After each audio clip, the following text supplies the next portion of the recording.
আমরা প্রত্যেকেই কিন্তু হোয়াটসঅ্যাপ ব্যবহার করি। হোয়াটসঅ্যাপ ব্যবহার করার সময় আমরা ছবি বা ভিডিও আদান-প্রদান করে থাকি। কিন্তু সমস্যা তখনই বাজে আমাদের হোয়াটসঅ্যাপে যখন কেউ কোনো ফটো বা ভিডিও সেন্ড করে, তখন আমাদের ডাউনলোড করার ইচ্ছা না থাকা সত্ত্বেও অটো ডাউনলোড হয়ে আমাদের গ্যালারিতে চলে আসে। আপনার হোয়াটসঅ্যাপে যেকোনো ডাটা আসুক, ছবি বা ভিডিও আসুক, সেটা আপনার গ্যালারিতে আসবে না যতক্ষণ না পর্যন্ত আপনি নিজে থেকে ডাউনলোড করেন। শুরুতেই আপনারা যেটা করবেন, আপনারা চলে আসবেন আপনার হোয়াটসঅ্যাপে। হোয়াটসঅ্যাপে আসার পর উপরে দেখতে পাবেন থ্রি ডট আইকন, এটার উপরে একটা ক্লিক করবেন। ক্লিক করার পর নিচে দেখতে পাবেন সেটিংস, এটার উপরে ক্লিক করবেন। ক্লিক করার পর আপনি নিচে দেখতে পাবেন স্টোরেজ অ্যান্ড ডাটা, এটার উপরে একটা ক্লিক করবেন। ক্লিক করার পর একটু নিচে দেখতে পাবেন মিডিয়া অটো ডাউনলোড, এর নিচে আছে হোয়েন ইউজিং মোবাইল ডাটা, এটার উপর একটা ক্লিক করবেন। ক্লিক করার পর আপনি দেখতে পাবেন ফটো, অডিও, ভিডিও, ডকুমেন্ট সবগুলাতে টিক মার্ক দেওয়া আছে। এই টিক মার্ক গুলাকে তুলে দিবেন। টিক মার্ক গুলাকে তুলে দিয়ে ওকে করে দিবেন। ওকে করে দেওয়ার পর আপনি দেখতে পাবেন যে নো মিডিয়া।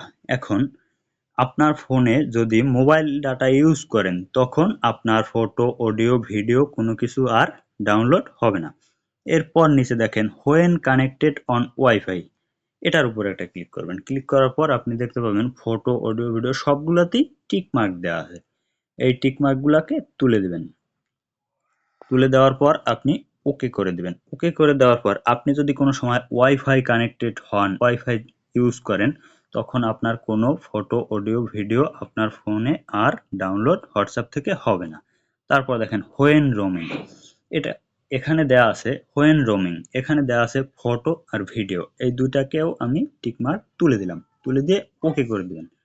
ওকে করে দেওয়ার পর আপনি দেখতে পাবেন when using mobile data, no media, when connected on wifi, no media, when roaming, no media. এখন থেকে আপনার হোয়াটসঅ্যাপে যদি কেউ কোনো ছবি, ভিডিও, কোনো ডকুমেন্ট শেয়ার করে, আপনি যতক্ষণ না পর্যন্ত ডাউনলোড করেন নিজে থেকে, ততক্ষণ আর আপনার হোয়াটসঅ্যাপ থেকে অটো ডাউনলোড হবে না।